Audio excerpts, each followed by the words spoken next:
আন্তর্জাতিকভাবে স্ট্যান্ডার্ডটা তৈরি করা যায় যাতে এটা আন্তর্জাতিক নৌবন্দরে পরিণত হয়। এটার জন্য ওয়ার্ল্ড ব্যাংকের বিশ্ব ব্যাংকের কতগুলো প্রজেক্ট ছিল, যার মধ্যে এটা একটা ভৈরবের উন্নয়ন করা, ভৈরবের একটা করার জন্য বিশ্ব ব্যাংকের একটা প্রজেক্ট। সেই প্রজেক্টটা নিয়ে একটু অসুবিধা ছিল, সেটাকে আমি দূর করেছি এবং দূর করাতে BIWTA এখন এখানে কাজটা শুরু করে দেবে। অল্প সময়ের মধ্যেই কাজটা শুরু হবে।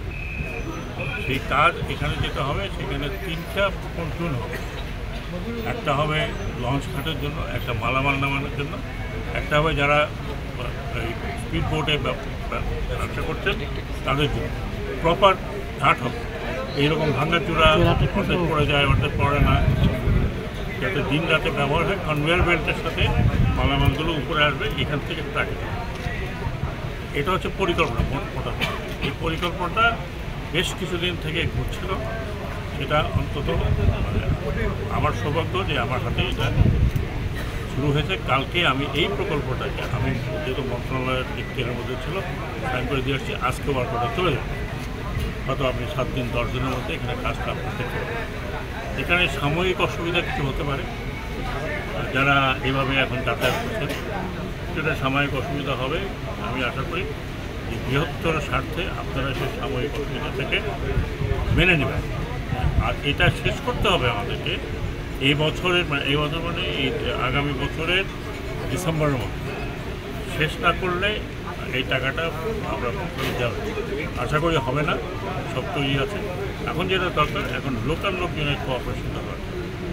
আপনাদের বুঝতে হবে এখানে অনেকে মনে করছেন যে এইখানে যদি এই দোকানগুলো ভাঙা পড়ে, এই দোকানগুলো যাদের অরিজিনাল কাগজপত্র আছে, আমি বলে যাচ্ছি এখানে ইউনু মহোদয় আছেন, উনিও নতুন আসছেন। নতুন আশা করি পুরো প্রজেক্টের সময় থাকবেন।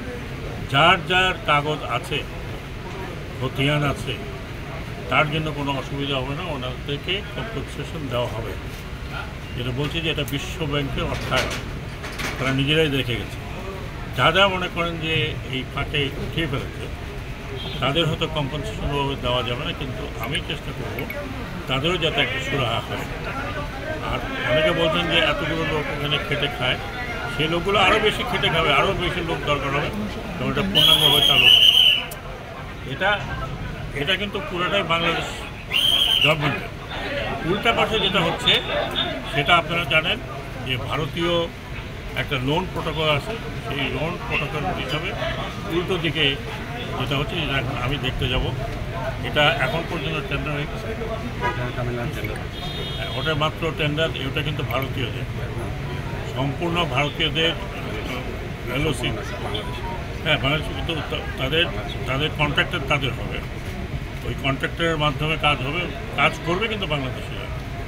তাদের ওটা হচ্ছে মানে প্ল্যাটফর্ম করে রাস্তা করবে এবং আখাউড়া দিয়ে তারা মালামাল নেবে। এটা আগের সরকারের সাথে চুক্তি হয়েছিল।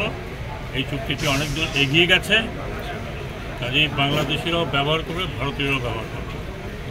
এটা হলো মানে মূল ভৈরবের উন্নতির প্রকল্প। এবং ভৈরবের এই কার্গো টার্মিনালও হবে, যেগুলো বলেন আশুগঞ্জ কার্গো টার্মিনাল। সব কিছু মিলিয়ে ভৈরবের এই অঞ্চলের চেহারা বদলে যাবে। স্যার, কত টাকা প্রজেক্ট এটা?